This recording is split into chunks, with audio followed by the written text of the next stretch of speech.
Welcome to BAM's second networking event of this season. We entitled it Almost Out of the Woods. It's a time where we can share and celebrate some of Manitoba's successes.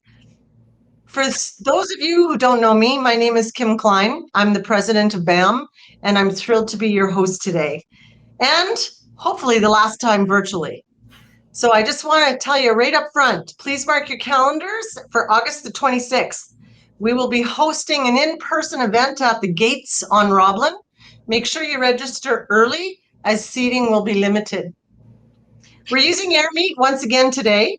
It's an all-in-one virtual platform that allows you to be able to network and to visit virtual tables. I want to thank Avent Pro and, of course, our Jonathan for being the behind-the-scenes guy. If any of you have any issues, please know that the chat will be monitored with any questions or concerns. I encourage you to move from table to table and meet some new faces, see old friends, and enjoy each other's company. I would also like to thank our BAM members who've joined us here today. We are always honored to represent each and every one of you and your organizations and our incredible community. At BAM, we are proud to be the hub and the connector and the advocate for the innovators, entrepreneurs, and companies that are part of our growing bioscience industry. I would like to thank the staff and the representatives from the province, Manitoba Agriculture, for coming out today. I know there's a few of you here joining us. We have a new old minister. Minister Ralph Eichler has returned to the department and is replacing the retired Minister Peterson. I also would like to acknowledge Minister Reyes. He is going to be our new Minister of Economic Development and Jobs. And we're very, very hopeful that he'll be able to join us at our event at the end of August. So very exciting news for all of us. I also want to give a mention to some students from the Rady Faculty of Health Sciences Postgraduate Professional Development Group. Yeah, that's a mouthful. A few of them have joined us today. This is actually a new initiative at the U of M. And we're so very proud to support you guys to be able to bridge the gap between budding scientists and the bioscience sector. We recently attended a few career fairs and have met many of the students at the Canadian Student Health Research Forum.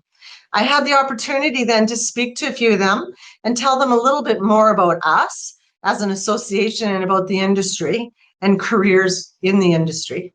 Today, we have a few of the postgraduate members joining us that are looking to build a strong bioscience community here in Manitoba. So please make sure that you reach out to them and say hello. I would like to take a moment also to acknowledge the fabulous BAM team and all of their behind-the-scenes efforts to make this afternoon a success. So thank you once again to Faye, Greg, Raquel, Wijia, Miles, and Alex. So according to our most recent industry survey, Manitoba's bioscience industry generates over $10.4 billion in revenue. Wow. We actually contribute also north of $8 billion to the province's total GDP. That's no doubt that this is one of Manitoba's fastest growing industries. The impact that it has on the lives of people globally and by extension Manitoba's economy cannot be overstated. Today, our theme is focused around ag biotech and three of our member companies. You are going to get to see 3 virtual tours from each one of them: Prairie Fava, Delta 9, and our newest member, Three Guys Green. Ag biotech is actually the largest of the 3 subsectors in our industry and contributes to about 40% of the GDP. And has I'm reading my notes, and has the largest share of the total industry sales. While health biotech is slightly smaller, it actually brings in more revenue per average business here in Manitoba. Okay, and if you haven't heard me speak about medicaments a few times before, here it goes again. Medicaments, a new word so many people have never heard before. Medicaments is the #1 export in Manitoba and has been since 2018. Stats Canada just came out recently with the #1 export for Manitoba for 2020. And once again, it is medicaments. Interestingly enough, medicaments beat out wheat, pork and canola. And of course, one of the other things that I like to brag about, did you know that Manitoba is the second largest province for pharmaceutical manufacturing in Canada? We have only 9 companies that contribute to that. How amazing. Who knew?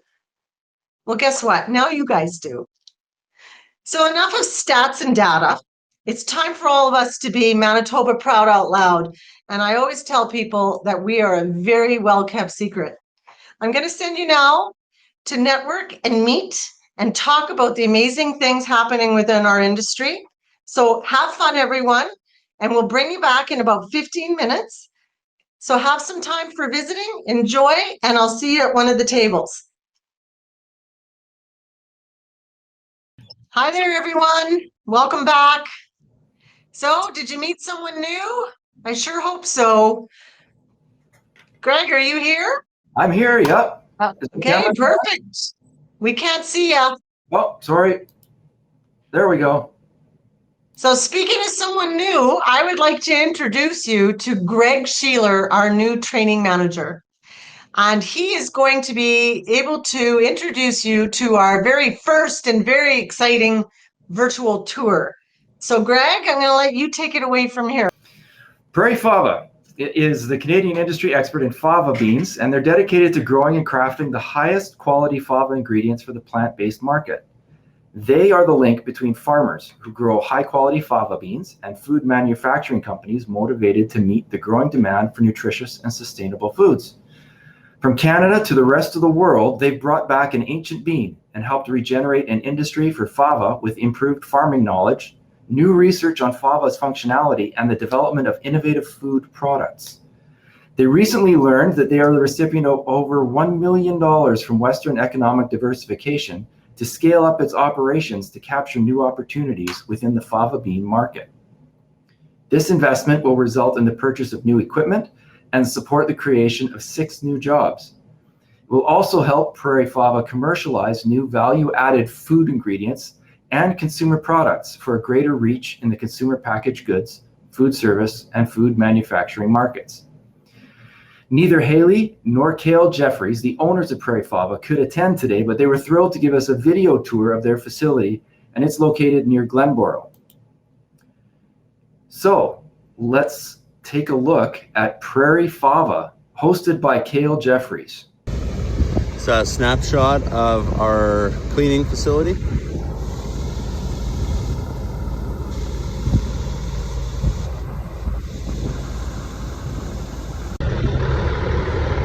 This is our bulk loadout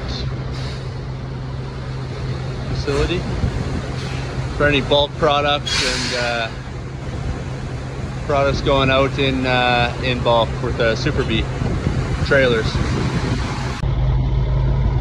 Once the beans are clean, they'll end up in this bin here, and they'll be taken by air all the way into the cleaning facility and dehulling facility inside, and you'll be able to see them go through this pipe. This pipe goes all the way up and across and into the building. So following the air, it comes into the building and goes all the way along the upper roof of the building and into the dehulling system. The dehulling system is about 5 tons per hour, and you can see some product ready to leave the building here shortly. Once it's all dehulled in this section, it goes on to the cleaners up here. So we got all of our cleaners running, and it gets rid of the hull and separates the fine and the dust.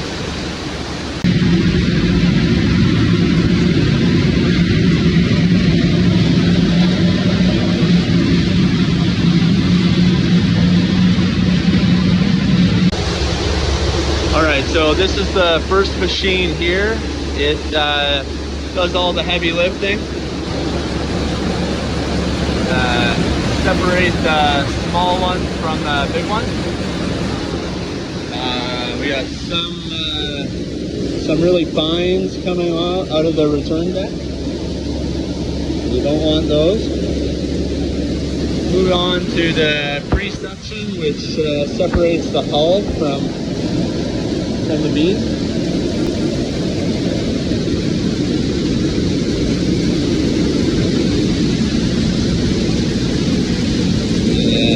Again, some more hulls, not as many.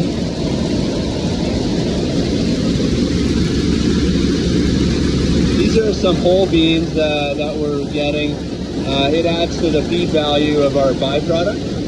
So anyone that's not split, some are half split, goes into the feed. The bottom rows are the rejects. There'll be some small ones again. Just off-colored ones. These ones are probably the big ones here. They're a little too big for dehulling and not a huge market for them, so they also go into the feed.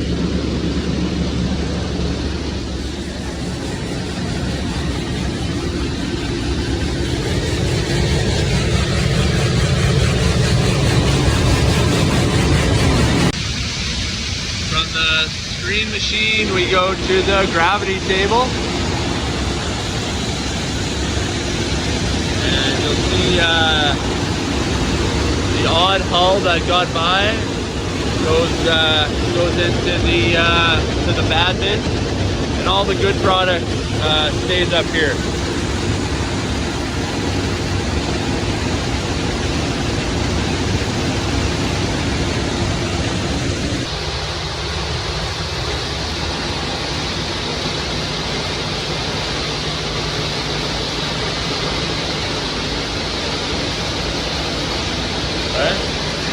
And here we're getting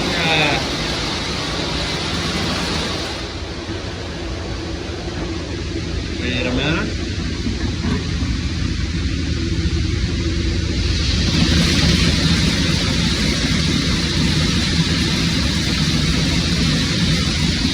Shooting out by color.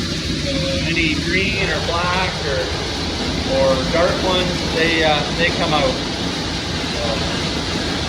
Even a corn in here. Anyway, pretty cool to see.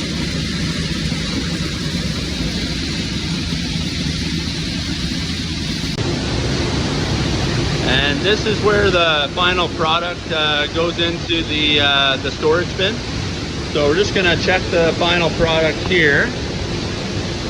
Our little scooper, and it looks pretty good.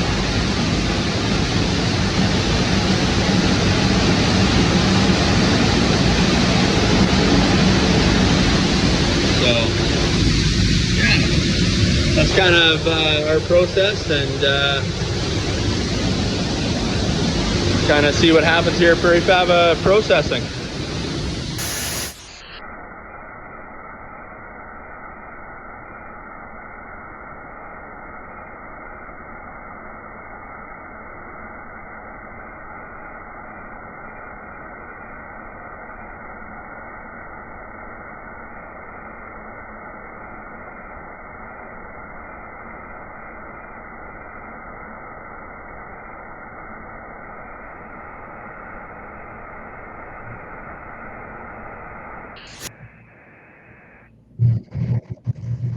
Isn't that awesome? That was so fascinating. I had no idea that the innocent little fava bean, horse bean, broad bean, whatever you want to call it, are either A, that they're all the same, or B, that they're as versatile as Kale and Haley are finding. Yeah. I just want to say, every time he stuck his hand inside something, I was like, Yeah, he's gonna have all his fingers when he comes out. Yeah. I was happy when I saw him put the scoop in and when I saw him put the blue dustpan in. I was like, perfect, no hands. That's just the mum and me kind of coming out. But a huge thank you to Kale for doing that for us. It was so neat to see. And I hope everyone I really enjoyed that and they got a chance to see Prairie Fava. I've invited Kelly Fitzpatrick, just to kind of say a few words about Prairie Fava because I know she works with them. So Kelly, please. Thank you. Thank you so much. That was really awesome. We've been very lucky to receive a lot of government funding, which you saw the results of in that clip. I also wanted to acknowledge and express our appreciation not only to WD, but Protein Industries Canada has also provided funding to Prairie Fava, a little over $1 million. And we're in a consortium with Roquette. So we're hoping to be able to develop pea and fava synergistic functional ingredients, and that's in development now. We also have received and would like to acknowledge IRAP funding and export funding. Who else? I don't want to miss anyone. We've worked with Prairie Research Kitchen. These are all and the Food Development Center, excellent research organizations in Manitoba, which has supported our growth. And not only that, the Prairie Fava has also been recognized by the Manitoba Chamber of Commerce as the Startup of the Year in October 2019. And that was phenomenal. We're very, very excited to be a part of BAM. We've received a lot of opportunities through BAM. So, and thank you very much for providing the opportunity to really showcase fava. It's really getting very, very popular. So we're hoping that we'll be able to grow enough with the drought, needs water, to be able to provide the market with this incredibly healthy bean. So thank you. Thank you so much, Kelly. Thank you again, Greg. And thank you once again to Prairie Fava for that. That was fantastic.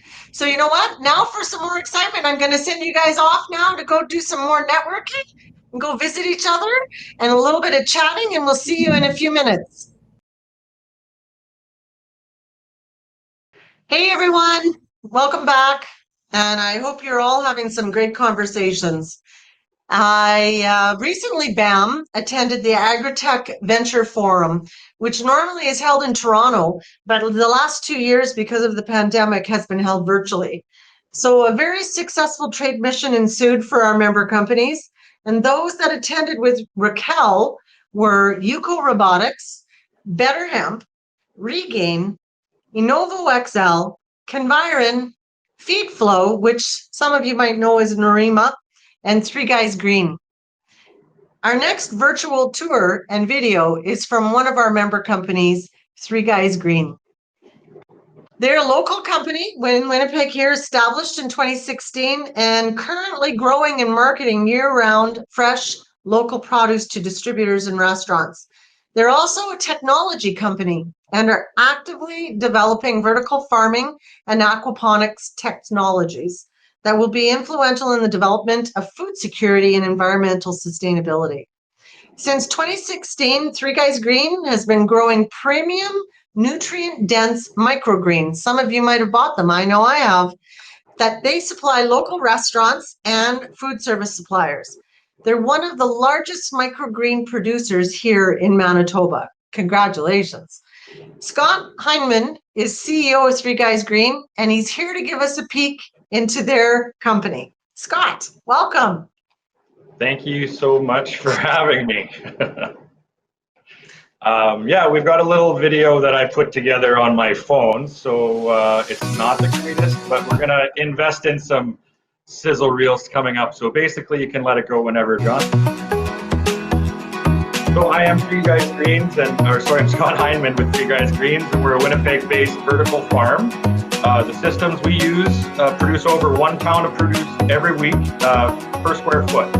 We believe our systems will address the concerns over food security affected by the climate crisis. So basically with the hydroponic agriculture, we're using up to 97% less water than traditional farming.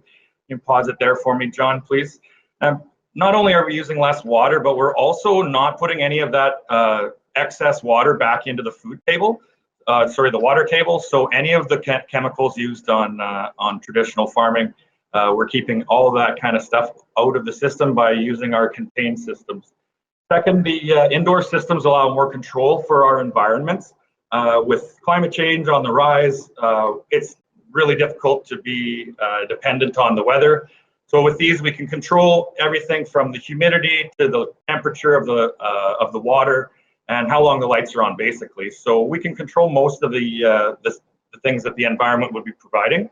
And the last thing that's really beneficial is eliminating the risk of pets, drought, and flooding. So we're taking out the environmental factors, and although we don't eliminate all of them, we're able to mitigate as many as possible, and we do get to divert as many of those as well. So you can go back on there, John, please. So Three Guys Greens is Adam Dudek. He was a journeyman plumber originally. Just pause for a second, please, John. And he's a passionate activist, and he was interested in indoor agriculture and how he could bring that to Manitoba. So he's been developing all of our systems to date. He's improved a system that we bought from Zip Grow Towers and improved the production by about 33% of compared to what they were able to go with. So he's been a huge asset to the team. And yeah, you can go now, John, thanks. Basically, we're going to talk now a little bit about vertical agriculture. What we're doing here is we're stacking everything on top of each other. So a good way to think of it is kind of just like pancakes. And we're taking small trays that grow to about 6 or 8 inches high, and we can fit those in an 8-foot room with about 6 or 7 levels. So each square foot becomes more productive. With Manitoba being a prime resource of electricity and water, we feel that we can do partnerships with Manitoba Hydro, and we can actually bring a lot of these systems with LED lights to remote communities that can help provide nutrient-dense produce on a weekly basis that will help, with all sorts of health ailments. One of the things, and we'll talk about it later, is diabetes, that they're doing lots of tests on the efficacy of some of the enzymes in microgreens. So you can go on again there, please, John. Some of the studies that they've done so far on microgreens right now showing 40 times as high of nutrient levels than regular produce. Basically, they're saying 1 ounce of microgreen could be the equivalent of a full pound of regular produce. Now, a couple of the reasons why this makes a lot of sense is that it's the seed itself is just filled with energy, and as it grows before the second leaves come out, it's using all that energy. And if we harvest it before all that energy goes into the stem and the roots, all that energy is just totally available for us to take in. One of the things about harvested produce, specifically the stuff that's being transported from long distance, is that as soon as it's harvested, within 3 days, it's losing up to 30% of its nutritional value. So even if it's coming into your system at, say, the market on day 3, you've already lost a third. And then ultimately, once you've cooked it, there's more nutritional loss there. So what we do is we harvest these the day before, ship them fresh. And so you're eating them within a day or 2 of the product being harvested, keeping as much nutrition in there as possible. The next thing that they're studying with Johns Hopkins University actually is the efficacy of both diabetes and some specific cancers, not all generalized, but some specific ones. And then they've also started doing microgreen tests with autism as well. Thanks, John. You can keep going with that. So basically, the studies are showing the nutrient dense. Pause it there for a second, and that these are going to be really healthy for us to go forward with, and we don't need to rely on imported produce, specifically stuff that's coming from really long transport lines. So basically, myself, I was a chef my entire life. Basically, I think I started in kitchen scraping tables of gum when I was 13 and punching French fries. I've spent literally almost every year of that in the kitchen. I've tried to get out a couple of times. I was a painter and I tried to get out a couple of times. I took a media production course and worked for every news organization in Manitoba, but I ended up back in the kitchen, and about 4 or 5 years ago, had the opportunity to become the executive chef at Southwood Golf and Country Club, and that was the exact same time that Three Guys Greens started. And what we did was we did leverage my relationship with the chefs because of my status in the industry. But we were able to also say that the quality is never going to be compromised, because if a chef like myself is the one that's providing it, the customer's never going to be the one that's going to go without. So you can go forward now, John. But basically, that's kind of what we based our whole customer service on, is that the customer will never go without, and we'll take care of it. So again, we've been here for 5 years now. COVID hasn't been fun, because last year we took out a massive loan and decided we were going to go into retail basil, and we had about 60 pounds worth a week sold in the food retail sales, or the food service industry. Basically, microgreens, the cultivation for the crop is super, super low.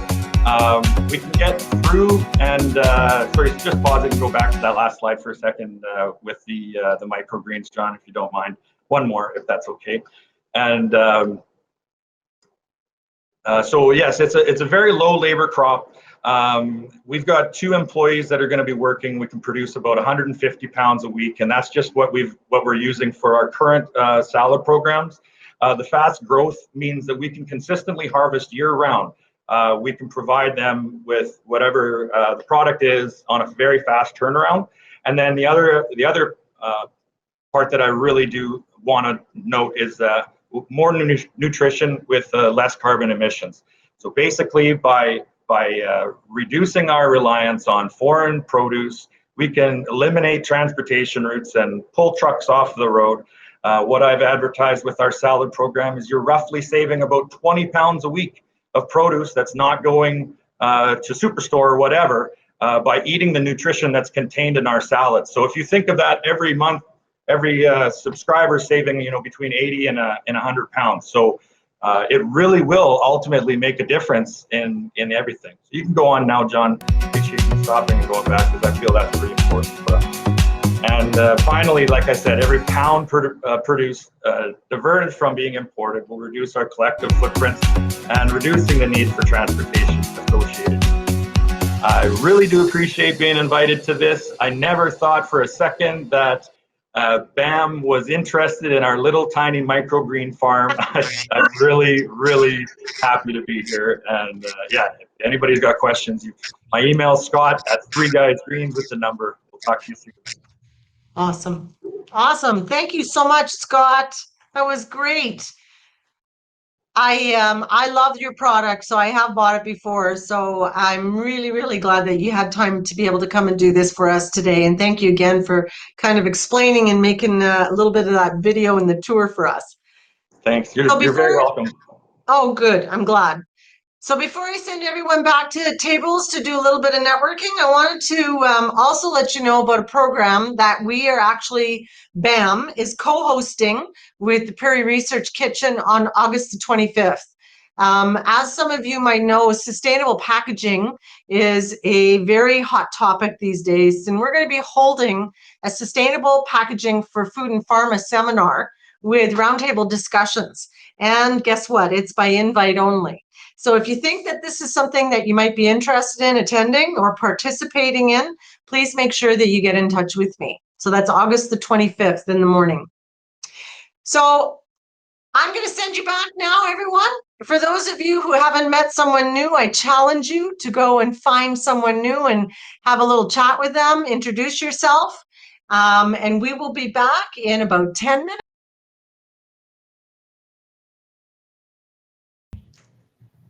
Welcome back, everyone. Before we get into the next tour, I want to give a shout out to 2 BAM member companies who made the news recently. Source Nutraceuticals, and I think Stuart is here, and Cymar have formed a collaborative partnership for clinical trials here in Manitoba.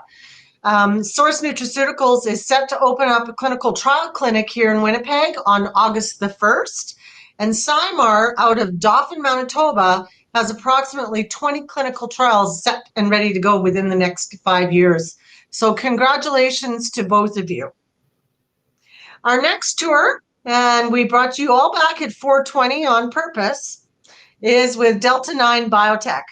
Delta 9 is committed to creating and producing the highest quality medicinal cannabis products with sustainable and standardized production practices. This company strives to provide its clients with friendly customer service, ongoing educational materials, and a compassionate care program. Its goal is to raise the profile of cannabis as medicine, bridging the gap between anecdotal benefits and evidence-based medicine. They have also some incredibly cool growing technology. Wait till you get to see this next video. It's so neat. I was privileged to get an in-person tour a couple of years ago, and I know that much has changed since then. Jenna Gobity, Manager of Training and Education for Delta 9, I want to welcome you, and she is going to walk us through some of this next virtual tour. Thanks, Jenna, for being here. Thanks, Kim. Yeah, I'm really excited about this tour. I did want to be able to do an in-person, like a virtual, bring the camera through, but security wouldn't let me. So we've got a pre-recorded too that will give you a bit of an idea of what our facility looks like. So we'll get that started and with a little comment.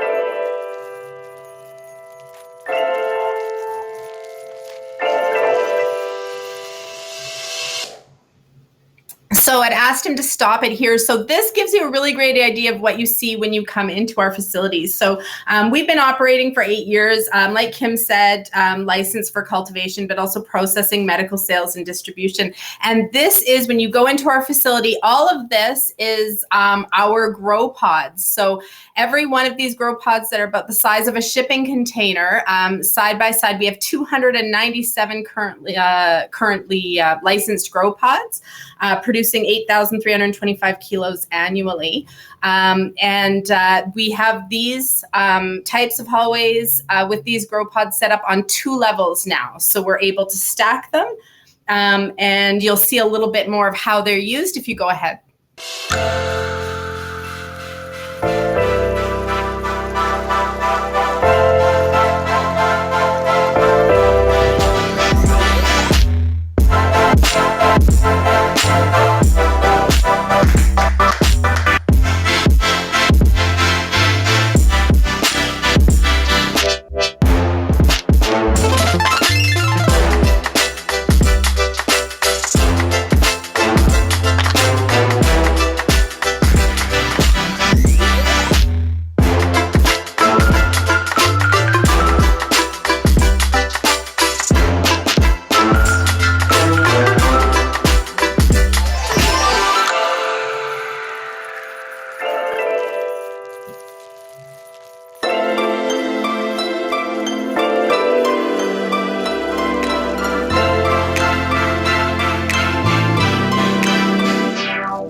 So this is how those grow pods start out, literally just shipping containers that we modify, and we do everything is specific to the needs. So we've got climate control, we've got, each of them comes with air conditioning, humidity control, and they're all linked up to our fertigation system, which is completely automated now. So we've gone from someone trucking buckets of water through our facility to having a fully automated fertigation system that feeds into each of these pods. And these pods are also something that we produce not just for ourselves, but also for our microcultivator partners, as well as selling them to other businesses that require, whether it's for cannabis production or something else, vegetable production, and even our decontamination pod that was created that we had put out last year to help with the issues that some people were dealing with COVID. So they're really just really fascinating how we've done that and how we've been able to keep production costs low, environmental impact low. So, and this is how we do it, and this is how it starts right in our facility building these pods. You can go ahead and play.